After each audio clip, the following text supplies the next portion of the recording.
Hello everybody, welcome back. इस series में हम सीखेंगे किचन से रिलेटेड यूजफुल सेंटेंसेस वोकैबुलरी। ये किचन इंग्लिश डे 2 है। I hope you learn a lot from this video.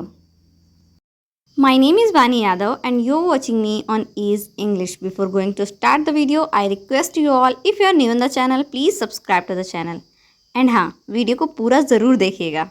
Let's begin. First sentence है गाजर कस लो, यानी कि कद्दू कस कर लो। तो जिसके लिए हम इंग्लिश में बोलेंगे great the carat, great the carat. दूसरा सेंटेंस है हमारा ब्रेड के छोटे छोटे टुकड़े कर लो, जिसे इंग्लिश में हम बोलेंगे break the bread into tiny pieces, break the bread into tiny pieces. अगला सेंटेंस है हमारा टमाटर को छोटे छोटे टुकड़ों में काट दो, जिसे इंग्लिश में हम दो तरीके से बोल सकते हैं। हम कह सकते हैं चॉप अप द पोटैटोज़, या फिर हम कह सकते हैं chop the potatoes up, chop the potatoes up. जो छोटे छोटे पीसेस काटते हैं, जिन्हें हम जैसे पास्ता वगैरह में डालते हैं, तो उसके लिए हम कह सकते हैं चॉप अप द पोटैटोज़। अगर आपको ये कहना है कि टमाटर को दो हिस्सों में काट लो, तो इसे हम इंग्लिश में बोलेंगे cut the tomatoes in half, cut the tomatoes in half. अगला सेंटेंस है अदरक लहसुन को दरदरा पीस लो, जिसके लिए हम इंग्लिश में सेंटेंस बोलेंगे grind ginger and garlic into a को पेस्ट। को मतलब होता है दरदरा, ये लिखा तो स्पेलिंग अलग है, इसका प्रोनाउंस जो हम करेंगे वो हम बोलेंगे को, ठीक है। और जिंजर तो इसमें आर साइलेंट कर देंगे, इसलिए हम इसे बोलेंगे grind ginger and garlic into a को पेस्ट। अगला सेंटेंस है मसाला एकदम महीन पीसना, जिसके लिए हम इंग्लिश में कहेंगे grind the spices into a thin powder, या फिर हम कहेंगे grind the spices into a thin paste. अगर लिक्विड फॉर्म में है तो उसे हम पेस्ट कहेंगे, और अगर सूखे हैं तो उसे हम पाउडर कहेंगे। अगर आपको ये कहना है कि ढककर पकाओ, मतलब खाना ढककर पकाओ, तो इसे इंग्लिश में कहिए cover and cook, cover and cook.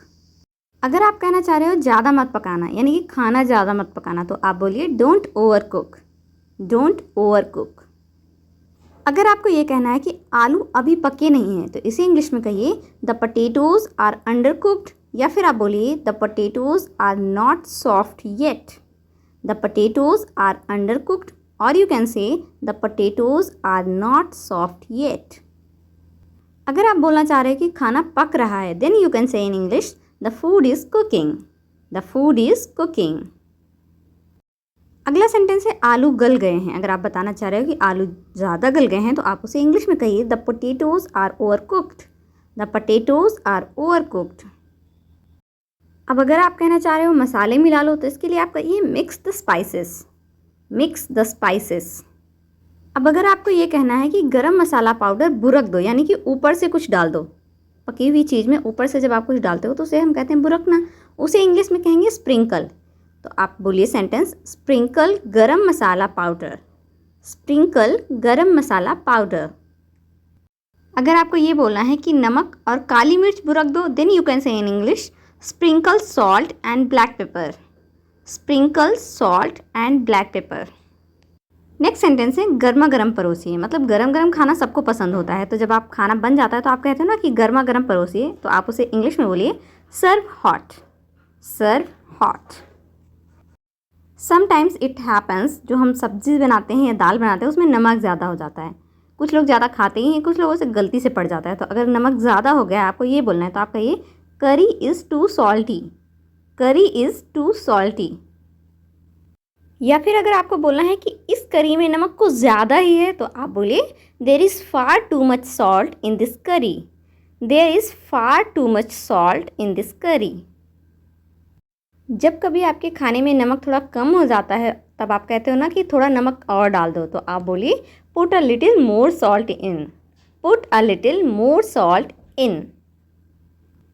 अगला सेंटेंस है इसमें नमक लगा दो, किसी चीज़ में नमक को प्रॉपर ढंग से लपेट दो, तो आप बोलिए pickle it with salt, pickle it with salt.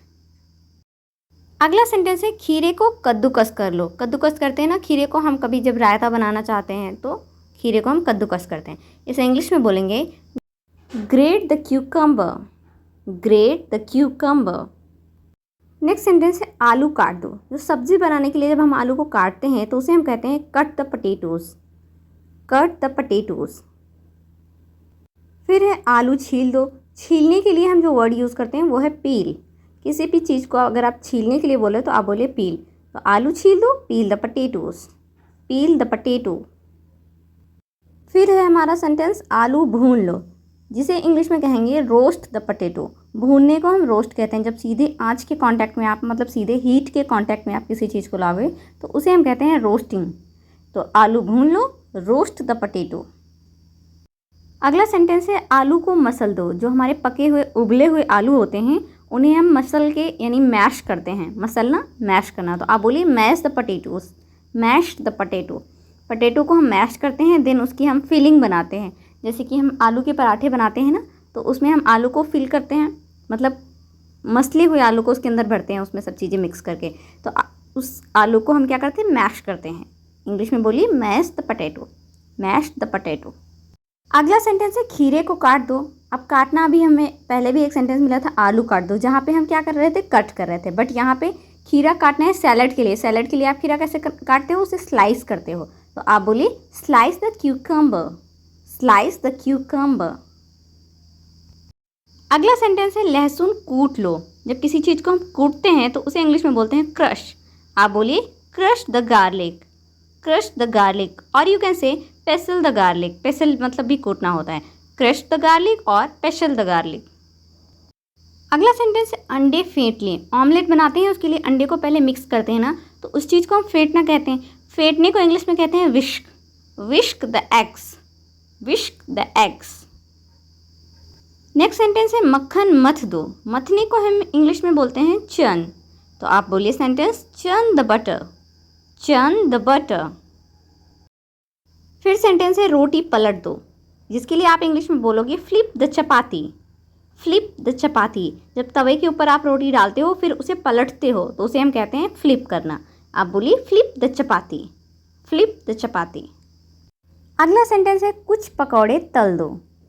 पकौड़े के लिए हम बोलते हैं फ्रिटर्स और तलना के लिए हम बोलते हैं फ्राई।